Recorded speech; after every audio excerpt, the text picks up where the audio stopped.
रवि, निखिल और कविता 3 दोस्त थे जो पहाड़ी इलाकों में घूमने गए थे।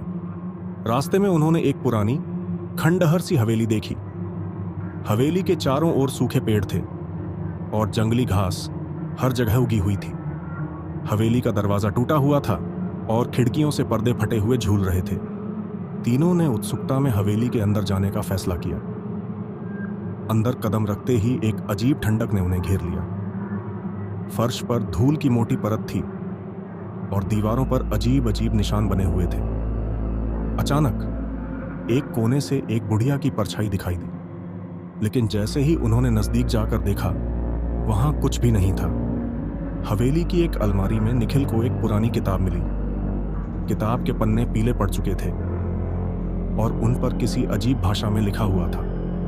जैसे ही निखिल ने किताब खोली, अचानक हवेली में हर जगह से हवा का तेज झोंका आया और किताब का पहला पन्ना खुद ही पलट गया।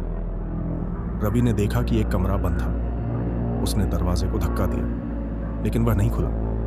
अचानक दरवाजे के पीछे से किसी के खरोंचने की आवाज आई। सब डर गए और पीछे हट गए।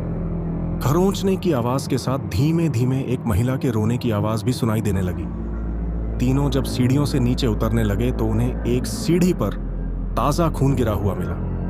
खून का निशान सीढ़ियों से नीचे की ओर जा रहा था। निखिल ने हिम्मत करके खून का पीछा किया, लेकिन नीचे कोई नहीं था। बस एक टूटा हुआ झूला दीवार से टकरा रहा था।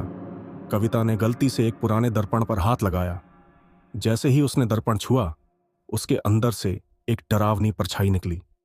वह परछाई कविता की ओर बढ़ने लगी।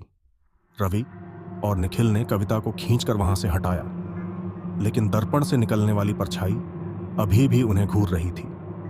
तीनों ने देखा कि हवेली में एक तहखाना भी है। तहखाने के अंदर बहुत अंधेरा था। जब उन्होंने टॉर्च जलाकर देखा तो वहां कंकाल पड़े हुए थे। अचानक उनमें से एक कंकाल हिलने लगा और उठकर खड़ा हो गया। तीनों किसी तरह छत पर पहुंचे, लेकिन वहां एक और डरावनी चीज उनका इंतजार कर रही थी। छत पर एक पुराना पत्थर का पुतला था जो अचानक जीवित हो गया। उसने तीनों को पकड़ने की कोशिश की। रवि ने अपने बैग में से एक माचिस निकाली और पुतले के ऊपर फेंक दी। पुतला जलने लगा और चिल्लाते हुए हवा में गायब हो गया। हवेली में आग लग चुकी थी और तीनों किसी तरह भागने की कोशिश कर रहे थे, लेकिन हर दरवाजा अपने आप बंद हो रहा था। आखिरकार उन्होंने खिड़की तोड़कर छलांग लगाई और बाहर आ गए।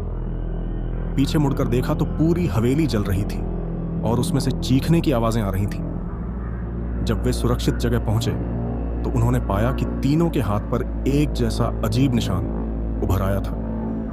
यह निशान बिल्कुल उस किताब के निशान जैसा था। क्या यह डरावनी कहानी यहीं खत्म हुई, या वह निशान उनके साथ हमेशा रहने वाला था?